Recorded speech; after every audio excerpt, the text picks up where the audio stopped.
Hey everyone, welcome to InterviewPro. We made name and text area of this feedback form as required fields and added a min length condition to the name input. When data is not entered in name and feedback fields, let's make the border red and display error message that says name is required and feedback is required. We already have a class called red border which we have created in our previous video. Let's make use of it now. So using class binding, I'll say class.red hyphen border. Make sure the class has no spaces. There are two conditions on this input field, min length and required fields. We want to apply this red border only when these two conditions are not satisfied or either of these conditions are not satisfied. And how do we do that? We have already seen there are properties given by this template reference variable. So valid represents that this input satisfies both these conditions. And what is the opposite of it? Invalid. So I'm just going to say un.invalid. And let's apply the same for text area, which is the feedback field. Here we have a template reference variable FB. So I'll say FB.invalid. Let's go back and see. Name doesn't have the border yet because this is required field and it has data. Also, the number of characters is also more than 10.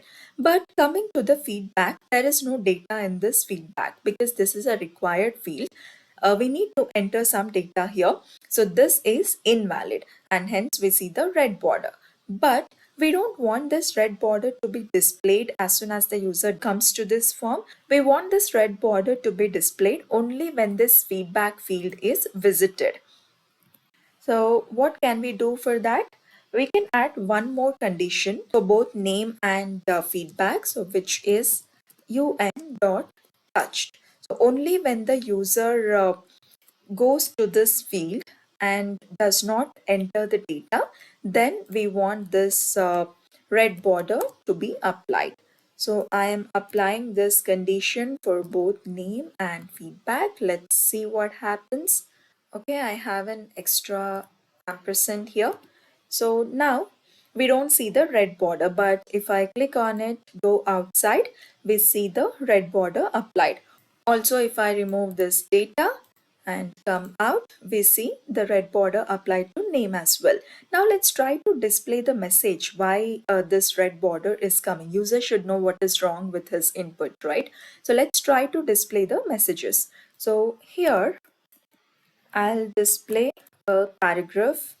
Let's apply a class with font size -6.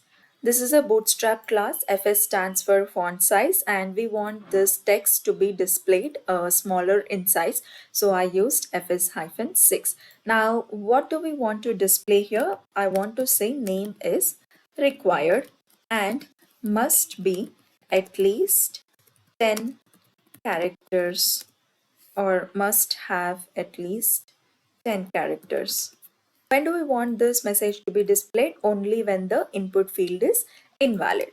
Let's apply ng if. When do we want this? When un is touched and un dot invalid is true. Let's go back. Now if I update this text, or let's say I remove this text, we see the error message, name is required and must have at least 10 characters. Or I have the text but length of the text is less than 10 characters. Even then I see the error message. Let me make it more than 10 characters. Now the error messages disappear. If it's less, it comes back. Let's do the same for feedback as well. Let me copy this and paste it here. Instead of UN, it's going to be FB. And here we don't have any limit to the number of characters, so I'll simply say feedback is required. Let's go back. Now if I touch it and come back, we see feedback is required. But once I enter the data, the error is gone. Coming to this name field again, when there is no data, we should display name is required And when there is less than 10 characters, we should display this particular message. We don't want to confuse the user saying displaying two errors at the same time, right? We want to be more specific. So let's see how we can do that. This template reference variable has another property called errors. Let's see what it has. I'll say un dot errors and let's convert this to JSON. We see this is null because this is a valid name, but once I remove this, we see the error is required true. Now, if I type some characters, now we see that errors doesn't have required true because it has data. But there is another error related to min length. What is the required length? 10 characters. But what is the actual length? It is 5, including the spaces. So using this object, let's see how to display the individual errors. Let me create a div here, and we want these error messages to be displayed only if there are errors, right? So I'll say ngif un dot errors and un dot invalid. Only when there are errors and this input is invalid, we want to display these messages. So let me cut it out from here and paste it inside this. Now we don't need these conditions. We just want to check if un dot errors dot required is true or not. If it's true, that means there is no data in the name input. So we want to display the message name is required. We want to display one more message that is related to min length. So we'll say first if there is an object called min length. If yes, un dot errors. Okay, this is errors, not error. So errors dot min length dot actual length not equal to the required length. Let me just copy and paste it here and required.